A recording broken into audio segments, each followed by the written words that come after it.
Hai bro, balik lagi nih di channel Penikmat Konten. Di video kali ini gue bakal menceritakan alur cerita film yang berjudul Cashback. Film ini dirilis pada tahun 2006 dan disutradarai oleh Sean Ellis. Film ini mengisahkan tentang seorang pemuda yang galau ditinggal kekasihnya. Setelah itu, ia memiliki fantasi yang luar biasa dan menjadi penderita insomnia berat. Bagaimanakah cerita selanjutnya? Yuk, tanpa banyak bacot, langsung saja ke ceritanya.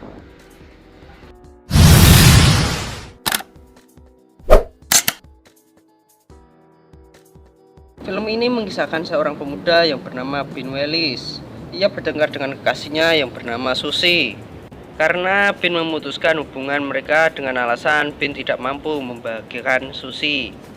1 minggu pun berlalu pasca putus dengan Ben. Susie pun sudah mempunyai pacar baru yang bernama Steve Janken. Melihat itu, Ben pun merasa menyesal dan patah hati melihat Susie dengan orang lain. Dan dalam keadaan patah hati itu, temannya dari kecil yang bernama Sean selalu setia menghibur Ben. Sean menyarankan Ben untuk segera mencari pasangan baru untuk melupakan Susie. Malam harinya, Ben mencoba menghubungi Susie untuk meminta maaf dan mengajak balikan. Namun Susie menolak dengan alasan dirinya sudah bersama Steve. Lalu Ben pun bertanya kepada Susie apakah dirinya sudah tidur dengan Steve. Susie pun mengiyakan pertanyaan itu. Mengetahui itu, Ben pun tambah kecewa dengan Susie. Dia merasa tercapik-capik membayangkan Susie tidur dengan Steve. Malam itu Ben gak bisa tidur. Ia lalu mengambil foto kenangannya bersama Susie dan mencoba membakarnya. Namun Ben tak sanggup melakukannya. Dari sejak malam itu, Ben tidak pernah bisa tidur selama 24 jam full. Hari-hari Ben selalu dihantui bayangan Susie, hingga membuat dirinya mulai frustasi. Singkat cerita, saat Ben sedang belanja di sebuah supermarket, Ben tanpa sengaja melihat poster lowongan kerja shift malam di sana. Ben pun ingin menyibukkan dirinya dengan cara melamar kerja di supermarket itu. Tanpa diduga, sang manajer sangat menyukai Ben dan langsung menerimanya kerja di sana. Ketika Ben sudah bekerja di supermarket itu, ia mempunyai 4 rekan kerja yang bernama Sherin Binpe sebagai kasirnya, Barry Brickman, Max Stephen, dan Brian. Tepat di hari itu, ternyata Ben sudah tidak tidur selama 2 minggu. Dan entah apa yang terjadi kepada dirinya, tapi ketika si Ben melamun, tiba-tiba pergerakan waktu di sekitarnya terus-menerus melambat. Dan melambat sampai waktu pun terhenti. Semua orang terhenti kecuali Ben sendiri. Ben pun yang seorang seniman, dia sangat mengagumi tubuh wanita. Jadi dia memanfaatkan waktu yang terhenti itu untuk melukis tubuh wanita yang ada di sekitarnya. Lalu setelah Ben selesai dengan keinginannya itu, lalu Ben membunyikan tangannya dan waktu pun berjalan kembali. Keesokan harinya, Ben kembali bekerja seperti biasanya. Namun melihat Ben yang terus dijahili, Sharon hanya tersenyum padanya. Saat berada di ruang ganti, Ben berusaha mengajak ngobrol Sharon. Ben bertanya kenapa Sharon buru-buru ingin pulang. Lalu Sharon menjawab dia bertukar shift minggu lalu, jadi dia masuk siang kali ini. Saat Sharon pergi, Ben kembali mencoba menghentikan waktu, namun tidak berhasil. Dia hanya memperlambatnya saja sambil memperhatikan kepergian Sharon. Setelah kepergian Sharon itu, Ben pun melanjutkan pekerjaannya. Kali ini Barry dan Mac kembali menjahili Ben. Mac berkata bahwa nanti malam dia akan pergi nonton bareng Sharon dan akan mengajaknya kentu. Mengetahui itu, Ben tampak kecewa karena sekali lagi wanita yang dicintainya milik orang. Keesokan harinya di ruang ganti teman kerjanya saat Mac datang, Barry menanyakan kerjanya dengan Sharon tadi malam. Mac mengatakan bahwa Sharon sangat menyukai dirinya dan mereka kentu dengan Lost Doll. Ben yang mendengar itu jadi tambah kecewa. Kemudian si manajer datang dan mengatakan akan ada pertandingan futsal dengan cabang lainnya. Di malam yang telah ditentukan, pertandingan pun dimulai. Saat Mac menendang bola ke wajah si manajer, Ben pun menghentikan waktu lagi dan terlihat tim Ben kalah telak dengan skor 26-0. Dia berjalan keluar untuk mengambil air minum. Dengan kemampuannya itu, dia merasa aman dan tak tersentuh. Tiba-tiba Ben mendengar bunyi sesuatu. Seharusnya tidak akan ada bunyi sesuatu karena waktu telah berhenti. Ternyata Ben sadar bahwa bukan cuma dirinya yang memiliki kemampuan itu, masih ada orang lain yang sama dengan dirinya. Lalu Bin pun kembali ke lapangan futsal dan kembali membunyikan jarinya. Akibat tendangan keras yang mengenai si manajer, akhirnya hidung si manajer patah. Lalu Mike bergegas mengantarkan si manajer ke rumah sakit. Mike pun menyuruh Bin untuk mengantarkan Sharon pulang. Di perjalanan pulang, Bin mengajak Sharon mampir di sebuah kafe. Di sana, Bin memberanikan diri bertanya tentang bagaimana malamnya Sharon dengan Mike.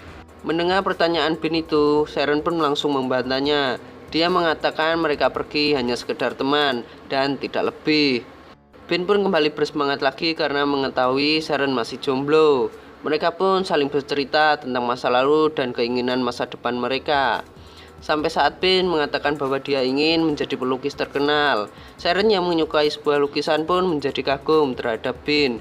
Dia selalu berharap memiliki pasangan hidup seorang pelukis, karena seorang pelukis memiliki keindahannya sendiri dan romantis. Setelah obrolan yang panjang, Bin pun melanjutkan mengantar Sharon pulang. Keesokan harinya, si manajer memanggil semua karyawannya termasuk Bin. Ia mengundang semua karyawannya untuk hadir di acara ulang tahunnya. Setelah itu, Sharon mengajak Bin untuk berpasangan dengan dirinya di acara si manajer itu. Bin pun mengiyakan ajakan Sharon itu. Waktu pun berlalu dan tak terasa selama 4 minggu Bin belum tidur sama sekali. Hari itu ia kembali menghentikan waktu dan mulai melukis Sharon. Ia terus mengulanginya sampai ratusan kali. Saat Sharon mau pulang kerja, Sharon pun menyuruh Bin untuk menjemputnya besok malam. Dan sebelum pergi, Sharon mencium Bin. Saat itu juga Bin merasakan perubahan pada dirinya. Seketika itu ia merasa kutukan tidurnya telah menghilang. Dan benar saja malam itu Bin tidur dengan nyenyak. Di tengah tidurnya yang nyenyak itu, Bin dikagetkan oleh telepon yang berdering. Dan ternyata itu adalah Mike dan Barry yang mengerjai Bin. Mereka mengaku sebagai ahli prod dan pemilik galeri yang menyukai lukisan Bin dan meminta Bin untuk datang ke galerinya Senin depan. Malam itu tibalah malam ulang tahun si manajer, lalu Bin menjemput Sharon. Sebelum pergi, Bin menceritakan bahwa ada salah satu galeri yang menyukai lukisan Bin. Sharon pun merasa senang dengan kabar tersebut. Tanpa diduga, mantannya Bin juga hadir di pesta tersebut. Ternyata pacarnya Susi adalah saudaranya si manajer. Pesta kembali berjalan dengan kegilaan si manajer. Dan saat itu Bin yang ingin buang air kecil mengantri di toilet. Namun ia malah bertemu dengan Susi di sana. Anehnya Susi malah menghampiri Bin lalu berkata bahwa ia menyesal dan ingin balikan lagi dengan Bin. Di situ Bin terlihat bingung karena Bin telah bersama Sharon. Di sisi lain, Bin masih mempunyai perasaan dengan Susi.